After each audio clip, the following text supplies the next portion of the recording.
Desgraciadamente en el mundo evangélico hay una división enorme de denominaciones, pero incluso dentro de nuestras propias iglesias también muchas veces vemos el caso que se ve en Corintios en el capítulo 3 acerca de divisiones. Yo soy de mi pastor, yo soy de mi otro pastor, yo soy joven, así que soy del grupo, soy de mi líder de jóvenes, de mi pastor de jóvenes, etcétera. Esto es lo que afronta los primeros versículos del capítulo 3 de Corintios, que ustedes saben estoy estudiando y estoy subiendo las introducciones. Y aquí empieza a detallar lo que le comentaron los de Cloé de la división que había. Vamos a leer, dice, capítulo 3, verso 1. De manera que yo, hermanos, no puedo hablarles como espirituales, sino como a carnales, como a niños en Cristo.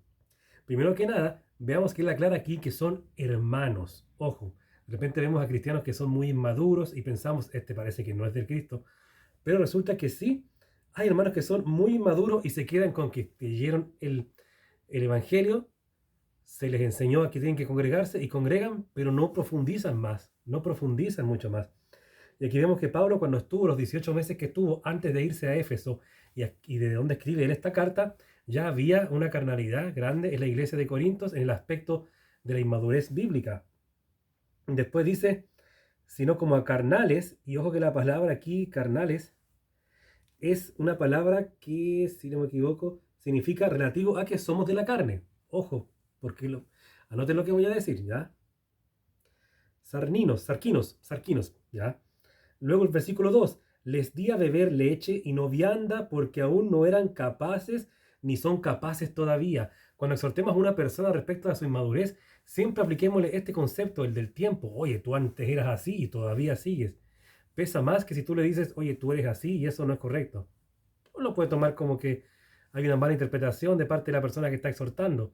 Pero si ya le empiezas a nombrar cosas y él va a recordar, oye, sí, pues yo hacía esto y esto. Y ojo el detalle, aún no eran capaces. Exactamente, tengamos siempre la esperanza. Es la esperanza que tuvo el Señor Jesucristo cuando le dice también a sus apóstoles algo similar en el capítulo 16 de Juan, si no me equivoco, cuando les dice que después, que ellos aún no pueden recibir todas las cosas, pero después por el Espíritu Santo las van a entender. Así que interesante esto. Versículo 3 dice, porque aún son carnales, pues habiendo entre ustedes celos y contiendas, ¿no son carnales y andan como hombres? Ojo aquí, carnales, ahora la palabra es sarnicos, que significa personas que se dejan gobernar por las pasiones de la naturaleza caída. Ahora es una diferente palabra para carnales. Y le dice exactamente, y ahí primero nombra celos y contiendas, por lo cual quiere decir que el problema que él vio en Corinto la vez que estuvo ahí, que se refleja en el Hechos capítulo 18, es que había celos. Y estos celos los vemos en la carta de Corintios, reflejado en el capítulo 12, cuando había celos por que tenía estos dones, que este no, que este sí, que este no, dones del Espíritu Santo. Y luego dice, y contiendas, y ahí en segundo lugar, contiendas, que fue lo que le informó Cloé de las contiendas de yo de Apolo, yo de Pablo, etcétera. Y luego dice, ¿no son carnales y andan como hombres? 4. Porque diciendo el uno yo de Pablo y el otro yo de Apolos, no están siendo carnales, y ahí la palabra es una palabra que significa seres humanos. No están siendo seres humanos, o sea, no están actuando igual como el que sale en el capítulo 2, verso 14. Pero el hombre natural no percibe las cosas que son del Espíritu de Dios, porque para él son locura, y no las puede entender porque se han de discernir espiritualmente. Así que no hay tanto una diferencia para aquel que es inmaduro en la fe, bueno, excepto que obviamente el inmaduro en la fe es salvo igual, el otro no, pero no avanza más, se queda pero estancadísimo ahí en el crecimiento. Y luego bien, ¿qué pues es Pablo y qué es Apolo? Servidores por medio de los cuales han creído, y eso según lo que a cada uno concedió el Señor. Y también lo explica después el apóstol Pablo acerca de la iglesia como un cuerpo físico, con diferentes miembros, diferentes funciones. Y también se nos recuerda siempre, queridos hermanos, de que Pablo y Apolos y Cefas, también que lo agrega antes, son solamente servidores que están en ese lugar porque el Señor los salvó, porque Cristo fue a la cruz, porque Cristo resucitó. No hay un mayor mérito para ellos que aquello. Es como cuando Pedro y Juan curan al cojo en Hechos capítulo 3, si no me equivoco, y dicen, ¿por qué nos miran a nosotros como si hubiéramos sido nosotros con nuestras capacidades? Y ahí empieza a nombrar el Evangelio. Es interesante, muchachos, muchas veces cuando hay divisiones, siempre son divisiones a favor del líder, ¿eh? Ahí se nos sale demasiado lo carnal. Y ¿Por qué? ¿Y por qué esto es lo mismo cuando, por ejemplo, antes de Cristo muchos éramos seguidores de un equipo de fútbol y nos molestaba que otro siguiera al equipo rival o otro equipo? O antes éramos cuadrados con un partido político y me cargaba a los que estaban en el partido político. Entonces, eso es lo que viene a enfrentar acá el apóstol Pablo, que tú no puedes estar cuadrándote con tu pastor y en desmedro del otro pastor que hay en la iglesia, o en tu líder de jóvenes, o en tu líder de esto, y miras en menos a los otros, o criticas a los otros que tienen una afinidad o cercanía con otro líder. Eso no puede ser, aparte que siempre cuando hay yo soy de este pastor, yo soy de este pastor, nunca en la iglesia se arma un bando a favor de un hermano que no sea líder. No, nosotros somos ahora del hermano tanto porque él tiene que ser líder, hace mucho en la iglesia. Nosotros estamos a favor del hermano Pepito, de la hermana Juanita, para que tomen liderazgos más grandes en la iglesia. Casi nunca se ve, queridos hermanos, siempre se nos sale lo carnal y seguimos a la figura principal, al presidente, al líder, a la cara visible, etc. Dice después, versículos 6 y 7, los versículos para los que son soberbios. Yo planté, Apolo regó, pero el crecimiento lo ha dado Dios. Así que ni el que planta es algo, ni el que riega, sino Dios que da el crecimiento. Toda la gloria es para Él. Cuando tengas un sentimiento de soberbia, recuérdate, el Señor me está dando, el Señor está obrando en mí, como dice 1 Corintios 15:10, es su gracia operando en mí, como dice Filipenses capítulo 2, versículo 13, espero no fallar, Él pone en mí el querer como el hacer, etc.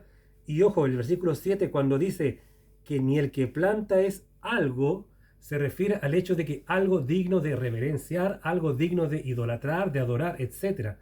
No que nosotros seamos nada. Ojo con aquello. Ya vamos a explicar un poquito más este punto.